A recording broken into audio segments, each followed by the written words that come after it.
शब्बीर ने देखा कि दोनों बहनें फैक्ट्री जाने के लिए घर से निकली और स्टॉप पर फैक्ट्री बस का इंतजार करने लगी। इसी दौरान मुबैना तौर पर एक नौजवान ने उनके सामने मोटरसाइकिल रोक दी। आज लेट तो नहीं हो गए? कहीं ऐसा तो नहीं बस निकल गई हो? अरे नहीं ना, टाइम है अभी।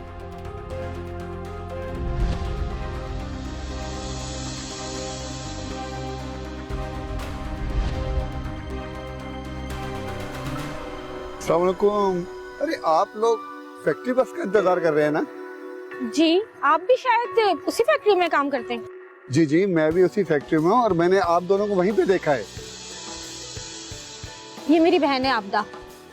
अगर आप लोग मुनासिब समझे तो बैठ जाए, मैं भी वहीं फैक्ट्री जा रहा हूँ। नहीं, इसकी कोई जरूरत नहीं है। बहुत बहुत शुक्रिया, हम बस से चले जाएंगे। वो बस भी आ गई। चलें, आपकी मर्जी।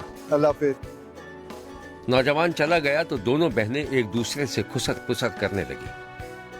तुम जानती हो उसको?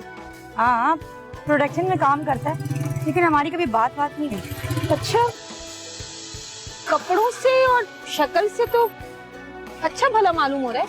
बाजी तुम्हें तो हर कोई ना। क्या मतलब तुम्हें हर कोई? और वो ये बस पता नहीं कहाँ मर गई है आज। आ तो रही है, तुम्हें पता तो है वो रुम कर आती है। आओ। दोनों बहनों की साथ काम करने वाले नईम नामी शख्स से दोस्ती हो गई थी। ये दोस्ती इतनी बढ़ी कि साजिदा नईम के साथ अक्सर फैक्ट्री से उसकी मोटरसाइकिल पर घर आने लगी। एक दिन फैक्ट्री की छुट्टी हुई तो दोनों बहनें एक साथ गेट से बाहर निकली, जहां नईम अपनी मोटरसाइकिल पर उनका इंतजार कर रहा था। बात सुने, आप दोनों को घर तक छोड़ दूं मैं? नहीं, आप जाएं। आपदा को बुरा लगता है। जैसे आप लोगों की मर्जी, मैं तो आपकी सहूलत के लिए कह रहा था। सलीम कितने प्यार से बोल रहा है ना।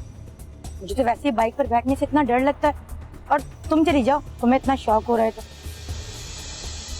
नहीं, हम खुद चले जाएंगे, आप जाएं। चलें, जैसे आपकी मर्जी। अल्लाह हाफिज। नईम मुस्कुराता हुआ आगे बढ़ गया और दोनों बहनों को पैदल चलते देखा गया। चली चलती ना, टाइम बचता। और वैसे भी कितने प्यार से बोल रहा था। रहने दे, बस प्यार से बोल रहा। चल। तो बड़ी खड़ूस है। साजिदा की नईम से खासी गहरी दोस्ती हो गई थी और साजिदा ने मुबैना तौर पर अपने शौहर को भी बता दिया था कि वो कभी कभी नईम के साथ मोटरसाइकिल पर घर आती है। शौहर ने मुबैना तौर पर बज़ाहिर तो कोई एतराज नहीं किया था, लेकिन उसे ये बात अंदर ही अंदर खाई जा रही थी। एक दिन शब्बीर ने देखा कि दोनों बहनों के दरमियान नईम से दोस्ती के मसले पर अच्छी खासी तल्ख कलामी हो रही थी। बाजी, मुझे ये समझ नहीं आ रहा है कि तुमने उस नईम से दोस्ती इतनी पाली हुई क्यों है? एक बात बताओ, साथ काम करते हैं, अगर दोस्ती हो भी गई तो आखिर इसमें हर्जी क्या है? और वैसे भी उसको मुझसे ज्यादा तुम में इंटरेस्ट है। हर वक्त उसको ये फिक्र लगी रहती है। आबदा की शादी हुई, आबदा के लिए कोई रिश्ता आया? पागल बना रहा है। अच्छी तरह जानता है वो तुम्हारे और मेरे बारे में।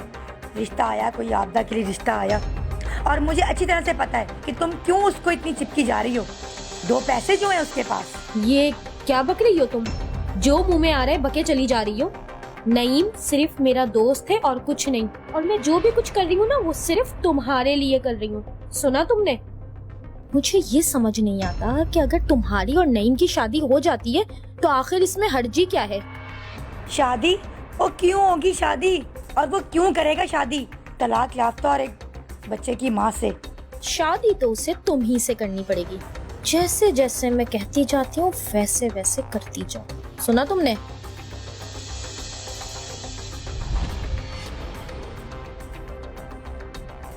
साजिदा नईम से क्या चाहती थी ये कोई नहीं जानता था। फिर एक दिन जब उसके घर में कोई नहीं था तो उसने नईम को चाय पर बुला लिया।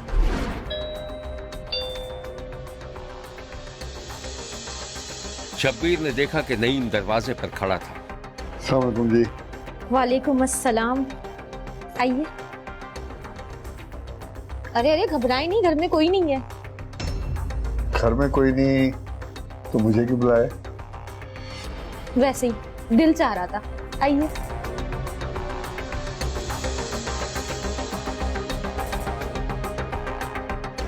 ड्राइंग रूम तो माशाल्लाह बहुत अच्छा सेट किया आपने। शुक्रिया, मैं चाय लाती हूँ। और वो आपके शौहर कहाँ हैं? थोड़ा देर से आएंगे। अच्छा, और वो आपकी बहन आबदा, वो किधर है? वो किसी काम से बाहर गई हुई है। चाय लो। जी जी बिल्कुल श्योर।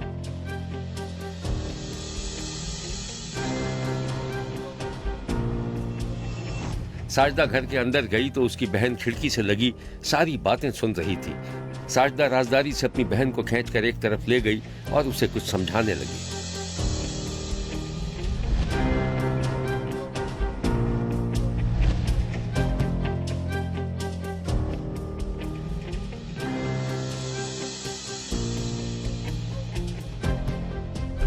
उस रोज मुबैना तौर पर साजिदा की बहन ने छुप कर नईम और साजिदा की कुछ वीडियोस बना ली थी जिन्हें काबिल एतराज कहा जा सकता था। एक दिन शब्बीर ने देखा कि खाने के वक्फे के दौरान साजिदा नईम को ढूंढ रही थी।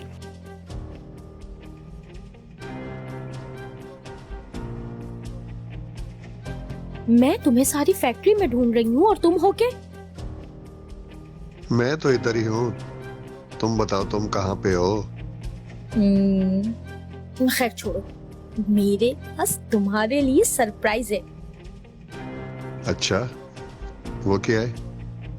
वो ये कि मैंने अपनी बहन की शादी तुम्हारे साथ तय कर दी है और तुम मुझे 6 लाख रुपए दोगे ताकि मैं शादी का इंतजाम कर सकूं। क्या क्या क्या? तुम्हारा दिमाग तो नहीं खराब हो गया? ये बात तुमने सोच भी कैसे ली कि मैं तुम्हारी तलाक याफ्ता बहन के साथ शादी करूंगा? तुम अच्छी तरह जानती हो मैं तुम्हें पसंद करता हूँ और ये बात किसी को बोलना भी नहीं। और ये 6 लाख का ड्रामा क्या है? क्यों? पैसे नहीं है तुम्हारे पास? नहीं, अगर पैसे हैं भी तो। तुम्हें याद है उस दिन जब तुम मेरे घर आए थे ना, तो काफी नशे में थे। मुझे भी अफसोस है। तुम्हें एक चीज दिखाऊं? वो सारा मेरे पास सेफ है। साजदा ने मुबैना तौर पर जैसे ही नईम को वीडियो दिखाई, उसके चेहरे का रंग उड़ गया। ये क्या है? इसे डिलीट करो। हो जाएगी, डिलीट भी हो जाएगी, लेकिन उससे पहले तुम्हें मेरी बात माननी होगी। मेरी बहन से शादी करो, 6 लाख रुपयों का इंतजाम करो। खुदा के लिए इसे डिलीट करो। जो तुम कहोगी मैं मानूंगा तुम्हारी बात। मैं भी प्रॉमिस करती हूँ, मैं इसको डिलीट कर दूंगी।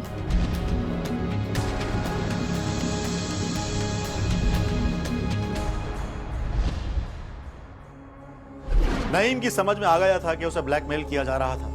शदीद तशवीश के आलम में उसने अपने एक फैक्ट्री के दोस्त को हमराज बना लिया था।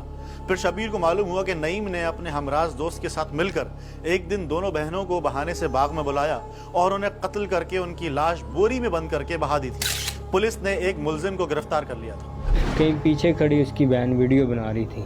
मुझे नहीं पता था दरवाजे के पीछे खड़ी होकर उसकी बहन वीडियो बना रही है।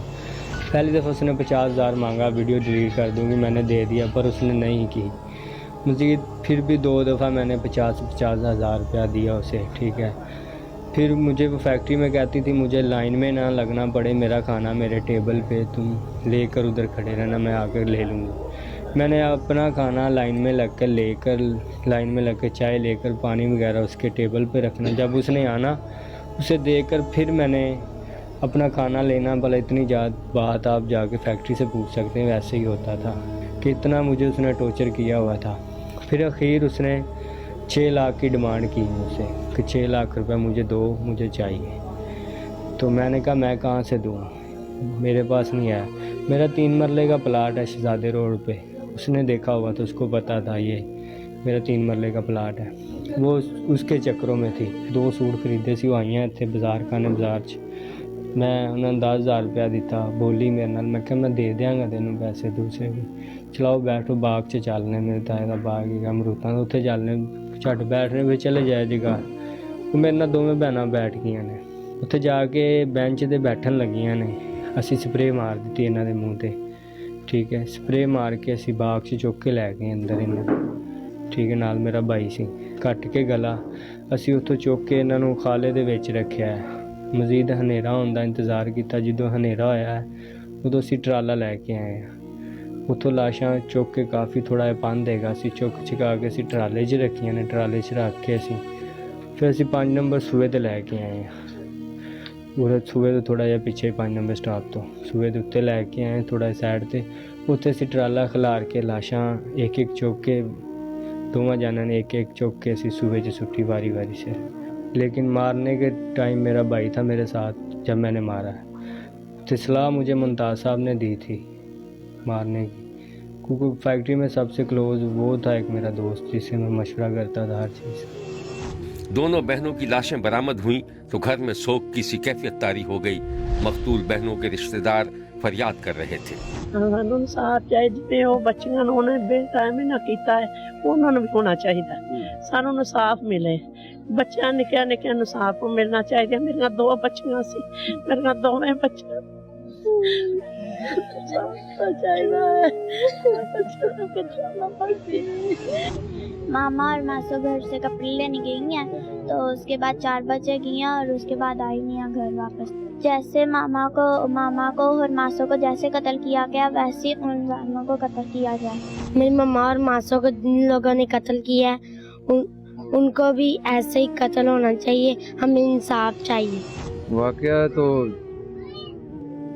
इधर से जो कपड़े लेने गए थे ना उधर से गवा हुई हैं जी। तो अब पता चला जब लाशें मिली हैं तो अब तो उन्होंने लड़के भी पकड़ लिए हैं। उन्होंने अपने मुंह से इकरार भी कर लिया कि हमने कत्ल किया। क्या कहा? उसने बोला कि मैंने दोनों को मार दिया। मेरी अपील है कि इनको सजा होनी चाहिए। शब्बीर का कहना है कि दोनों बहनों को किन हालात में कत्ल किया गया और हकायक क्या थे अभी तक कोई वाज़ेह बात निकल कर सामने नहीं आ सकी है। अभी मजीद तहकीक की जरूरत है। सब तो पहले सानू दस्सियो कि उन्हें मारिया क्यों, सब तो पहले ये दस्से सानू ਇਹਦਾ ਜਵਾਬ ਦੇਵੇ ਕਿਉਂ ਮਾਰਿਆ ਕੀ ਵਜ੍ਹਾ ਹੈ। ਉਹਨਾਂ ਨੂੰ ਲਾਲ ਕਰਦੇ ਸੀ, ਉਹਨਾਂ ਨੂੰ ਛੁਰੀਆਂ ਫੇਰਦੀਆਂ ਸੀ। ਉਹ ਤੇ ਇੱਥੋਂ ਤੇ ਗਈਆਂ ਬਾਜ਼ਾਰ ਕੱਪੜੇ ਲੈਣ ਤੇ ਕੱਪੜੇ ਲੈਣ ਗਈਆਂ ਅੱਗੇ ਪੁੱਛ ਲਿਆ ਉਹਨੇ ਤੇ ਛੱਡਿਆ ਹੀ ਉਦੋਂ ਜਦੋਂ ਉਹਨਾਂ ਨੂੰ कुत्तियां वाकू लाल करके छोड़ देता है। शब्बीर ने इस दोहरे कत्ल का जो माजरा बयान किया है उसकी बुनियाद वो बयानात हैं जो पास पड़ोस के लोगों ने दिए और पुलिस जिस कदर तफ्तीश कर सकी थी। इन्होंने अगवा किया है, ठीक है, अगवा करने के बाद इन्होंने उनको कत्ल कर दिया और बेरहमी के साथ कत्ल किया है। उनके छोटे छोटे बच्चे हैं। तो हमारी अहकाम बाला से गुजारिश है, तो हम उनसे पुरजोर अपील करते हैं कि ये जो जुल्म की दास्तान रकम की गई है और ये जो अभी खानदान बड़ा मतलब छोटे छोटे बच्चे रो रहे हैं, इन पर जख्मों पर मरहम पट्टी इसी सूरत में है कि ये जो मुल्ज़म है इनको कड़ी से कड़ी सजा दी जाए और ताकि इनका जो है वो गम जो है वो गुस्सा जो है वो जो है कम हो। देखते रहिए क्योंकि कोई देखे न देखे शब्बीर तो देखेगा।